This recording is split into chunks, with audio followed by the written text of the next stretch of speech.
Yo, what's good, YouTube? It is me again. All right, you're probably sick of my face, I'm sure, but you're stuck with me unless unless you just don't watch. But you're gonna want to watch. Um, I want to talk again today because I like just talking.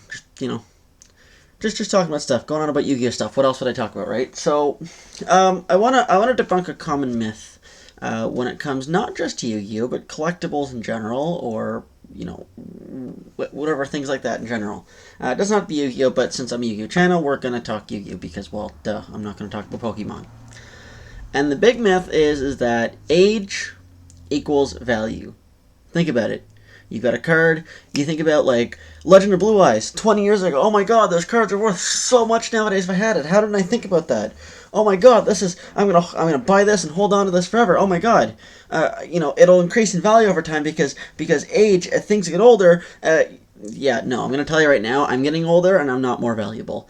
And we're gonna debunk this myth, and I'm going to go into a little basic economy 101. I hope everybody would know this, especially people that are trying to get into a little bit of investing or getting into a little bit of stuff. But value is two things. Two things you want to know. Two things, and I'm going to talk about it constantly as we talk about investing and collecting and, making money off of things like this, even at a budget level. Is that value is determined by supply, how much of something that you want there is, and demand. How many of those people want that thing that there is, right? So let's picture a situation here. I've got three cards here, three mystery cards. These are great, cool. What if I told you these cards are about 17 years old? Maybe. I'll go cross-check that later, but I think I'm pretty close. But 17 years old, okay? They're high rarity. It's not just commons, okay? We're talking ultra rares here. So 17 years old. They're ultra rares. Okay, and the other thing is everybody's actually heard of these, or probably has owned these, or is aware of these. So right off the bat, you're like, oh my God, that's got to be huge value, right? Because they're old, they're good rarity, they're not just commons, and it's something that people are pretty much aware of, that they know. So of course people are going to go out and buy them because there's demand for them, right? Wrong. And these three beautiful cards, I actually love them, by the way, before I reveal them.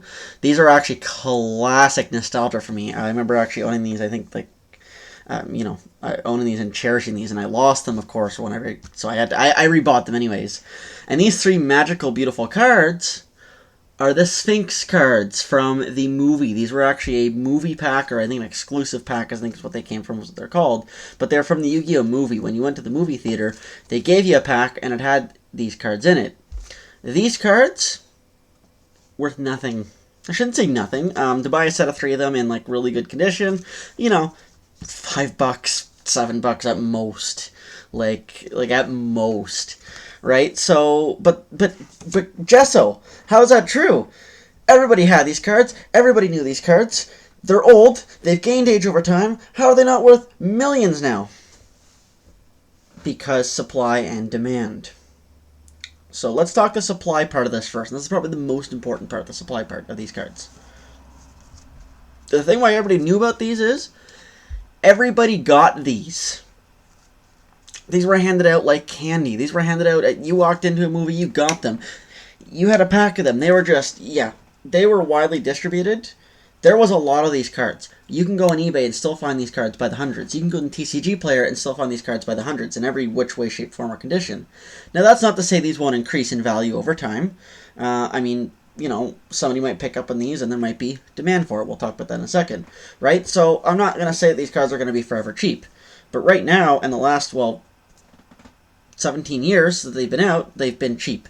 So this is where, when it comes to, if you're going to hold on things for time, have tangible things that actually give it value. So we talk supply, right? So first editions makes a huge difference. So I'm going to bring this out. Giant Flex, I'm so sorry, but I'm going to bring this card out here. Delinquent Duel. That is Magic Ruler, not Spell Ruler. This is 2002 first edition, and in decent condition. So all those things put together, there wasn't, there was a lot of these made, but there wasn't a lot of these that got kept around because everybody destroyed these, threw these in in their deck, killed them on the playground. So they got used heavily, right? Not a lot around in their first edition, which is something tangible that you can stamp on here that gives them less of that, right? There's only a certain amount of first editions made. So that has value, because supply, there's not that many of these. I'm not saying that there's like, only 10 of these in the world, but there's not many of these compared to these, which are not that much older, right? So supply makes a huge, huge difference when it comes to these, right? The other thing is demand. This is valuable, first of all, because it's a nostalgia card. It was huge, huge, huge, huge, huge, huge in the competitive meta years ago.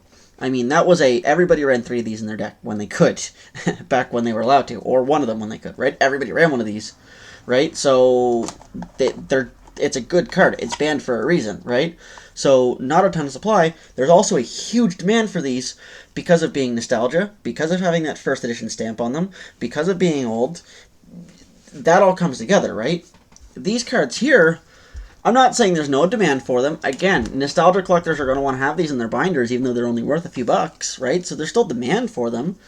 People still want them, but there's a lot of supply of these, right? And there's not huge demand because nobody actually played with these competitively. These cards suck.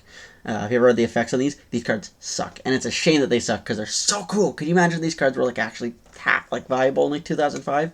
That'd be like wicked. But yeah, there's not demand for these because nobody was playing these at 3 in a deck. You try to build a deck around these, and they were just a giant meme because they weren't very good.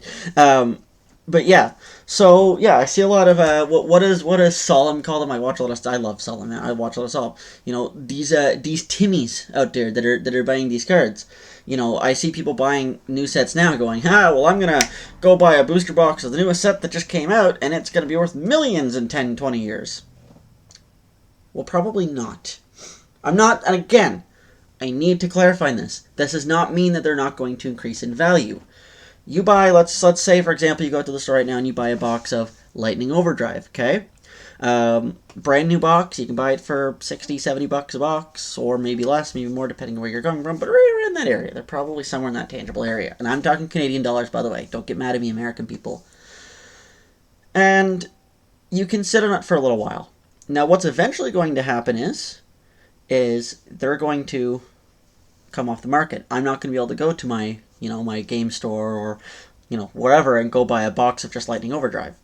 So all of a sudden, there's a little less supply, right? There's no dead set price at this point now because when you're buying them from a store, there's usually a set retail price. These are sold for 60, 70 bucks, right? All of a sudden, where are you buying them from? You're buying them from third-party sellers. You're buying them from eBay. You're buying them from TCG Player. You're buying them from, little Johnny down the street that bought a box to hold on to it to try to make millions off of. And they can set the price. Market value at this point is based on what they can sell it at. But here's the problem. There's a lot of supply. If you're going out to buy a box of Lightning Overdrive and hold on to it, so are about 100,000 other people. And again, if you hold on to it for long enough, there's going to be money to make off it because there's going to be less supply. And there's always a little bit of demand for sealed booster boxes. One more point that I want to make is even with something like Age, a first edition stamp, sealed product, still doesn't make it valuable. I want to talk, just for example, I just won on eBay. I'd bring it up, but I don't have it up, and I'm lazy today. But I just won on eBay. You'll have to trust me. I might be able to bring it up later on, or show if you want proof. A Soul of the Duelist first edition pack. It's a sealed booster pack, because I love, well, you've already seen I'm sure I've showed you the other ones I got, but like, $5 I won it for. Now that was a steal. $5. That's barely more than what you can buy a pack for new nowadays. I'd go buy Lightning Overdrive for $5 at the store. $5. And that pack is 16 years old, I believe. 2005, maybe 6. No, it wasn't 2005, we'll say. Right? $5. First edition pack. And again, just going back to the, what I've been arguing and going on about here, supply and demand. Right now, the market's starting to stabilize. People that kind of got into these card games, collectibles, as a quick hype, get on the hype train meme, are starting to slowly go away. Some people are sticking on. For those of you that are sticking on, hold on, man. I promise, if you make smart investments, you listen to me. Maybe not. But yeah, you should. Listen to me. You're going to get some value out of it. But there's less demand right now.